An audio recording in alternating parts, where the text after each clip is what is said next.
Umpisahan natin ang Balitang Entertainment. Mainit na pinag-uusapan sa social media ang chismis tungkol sa mainit daw na eksena ni Elise Hoson at Joshua Garcia sa isang event.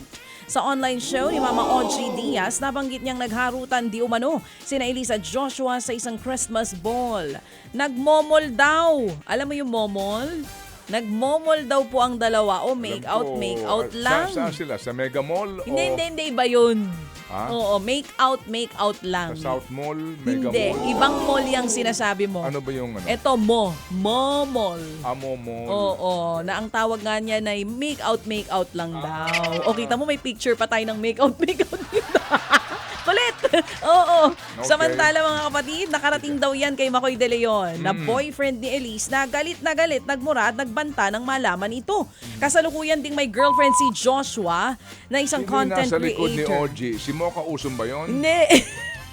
Wala pang pahayag. Ay, sorry. Okay. Sorry po. Kala Nung ko- ka talaga nakatingin wala pang pahayag po tungkol sina Elise at Joshua sa issue. Oo nga, wag po muna tayo agad maniwala, no?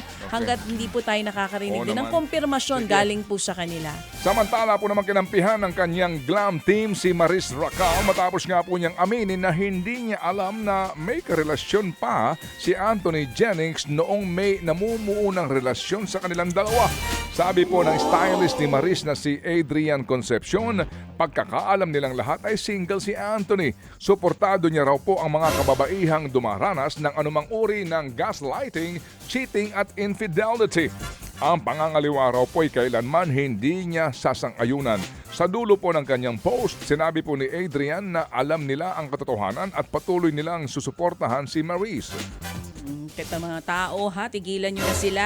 Yung energy nyo sa mga showbiz news, sa social issues, ibuhos nyo rin. Talaga. Eto naman, baby.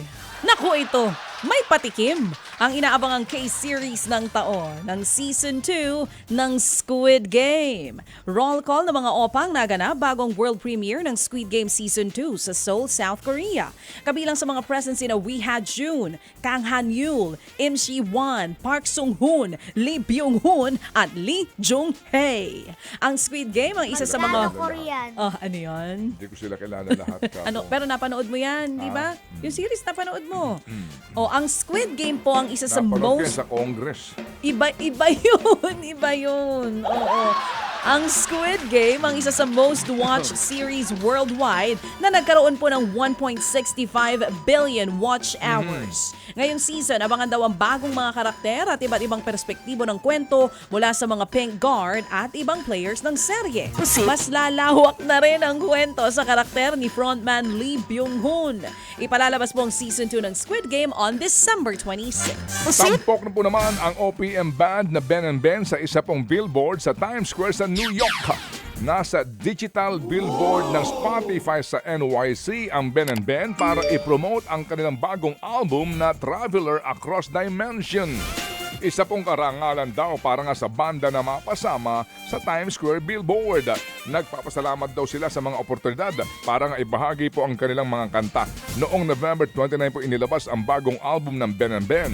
Magkakaroon din sila ng concert sa December 14 sa Mall of Asia Arena. Samantala, kakaibang Papa P, Piolo Pascual ang mapapanood sa MMFF entry ng M-Quest na The Kingdom. Ay. Hindi lang manly appeal ng kanyang character na si Sulo ang nag-uumapaw sa pelikula, kundi pati na rin ang seryosong pag-arte ni Papa P. Gaganap po si Piolo bilang si Sulo, isang tinatwa at magsasaka na itinakwil mula sa kaharian dahil sa kahihiyan ng kanyang ama. Pero sa kabila ng mga hamon, nanatili siyang mulat at handang manindigan sa mga walang katarungan ng monarkiyang naghahari-arian sa kanyang minamahal na bayan. Ang official entry nga po ng M-Quest Ventures at APT Entertainment maging ng MZTV Productions ang The Kingdom na ipapalabas na po sa December 25.